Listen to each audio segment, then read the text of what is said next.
Yeah, no, I want to come back also to what you were saying about the predictive power of IQ and conscientiousness, which I don't dispute.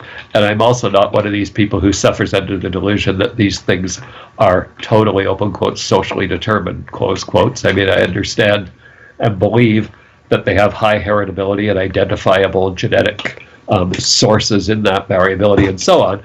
But, you know, the standard old joke used to be, you can tell me because you know more about personality psychology than I do, the standard old joke used to be that everything's 50% heritable, that, that pretty much anything that you can measure as a trait that has any stability within the lifetime also turns out to have a heritability somewhere near 0.5.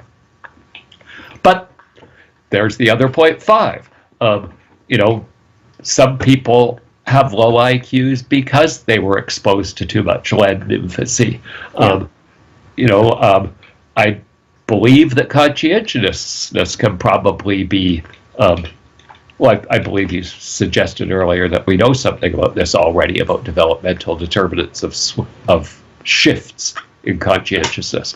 And so, you know, we have to caution ourselves against talking about these individual difference factors as if they are immutable attributes of individuals that are going to undermine any sort of progressive improvement of circumstances for people, or are going to create bad byproducts of attempts to produce social justice. It's just going to, you know, you're going to leave your dumb, unconscientious people out there being parasites or something. Well, you know, there is, of course, decent evidence that there are sociocultural effects on IQ. I mean, the Flynn effect, which is named after the man who described the phenomena, indicates that the average IQ has been increasing quite substantially over the last 100 years. And the reason for that, no one knows for sure, but one of the putative reasons for that is that we've lifted the bottom out of catastrophe. So there aren't people whose IQs are stunted by exposure to zero information during critical developmental periods and who didn't get enough to eat. Yeah, so I was going to say severe malnutrition, never mind zero information. Yeah. Yeah, exactly. So we've wiped out, in many ways, we've wiped out the worst effects of privation. And that's increasingly true as well on the worldwide scale, worldwide stage. You know, there's about 150,000 people a day right now being lifted out of absolute poverty by UN standards, the fastest improvement in the history of the world by a huge margin, and also about 300,000 people a day being hooked up to the electrical grid. So we are making some progress removing the absolute privation problem, which is a non-trivial problem. The problem with most of the attempts to raise IQ is that they don't change the variance in IQ. They tend to raise the average IQ across the population, and that leaves the inequality, IQ inequality problem basically untouched. So there have been studies trying to estimate how much socioeconomic pressure, let's say, you have to place on an individual to raise their IQ. Lowering it's easy, right? Because making something worse is always easier than making something better. But if I remember correctly, if you take an identical twin who's adopted out at birth, in order to produce a 15-point increase in IQ compared to the other twin, which is a 1 standard deviation increase, and about the same as the average difference between a university student in an average state college and an average high school student, you have to move the one twin from the 5th percentile of socioeconomic status to the 95th percentile. So you need about a 3 standard deviation improvement in socioeconomic conditions to produce a 1 standard deviation improvement in IQ.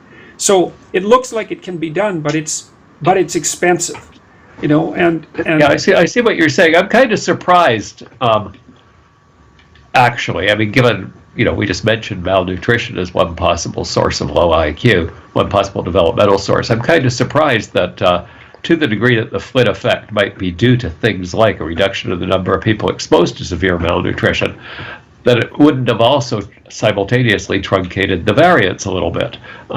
That seems slightly surprising. Well, it has, let me restate that. It has truncated the variance, although the data on that isn't as clear. So, but I do believe that it's a reasonable inference to make that the variance has been truncated. It's also hidden to some degree because the IQ tests are always renormed to keep the variance at a standard 15 points. Yes. So it makes it difficult to look retrospectively and see what's happened to the variance.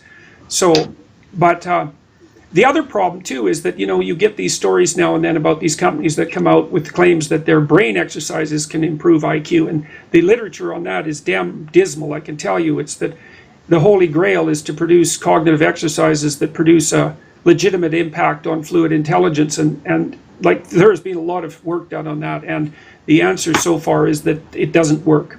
So what about the video gaming? I mean, I know there has been this suggestion that playing video games actually improves at least some aspects of intelligence. Yeah, well, there's a couple of studies that indicated that video games might improve spatial intelligence, but here's the problem, and I think this is a critical problem and perhaps an insoluble one, or at least no one solved it, is that what you get is that if you exercise yourself substantially on a given game, you can radically accelerate your performance in the game. So you can get much better at those specific skills. Sure. But you don't get generalization across cognitive sets, which is what you're really hoping for. Because yeah, I thought that was the claim from some of these. Yeah, well, they have shown some increases in spatial IQ, but there's not very many studies, and I would say they're far overbalanced by the other side of the research equation, which continually says, and I've looked at this because I'm really interested in the improvement of IQ. I mean, that's the holy grail in some sense, and that.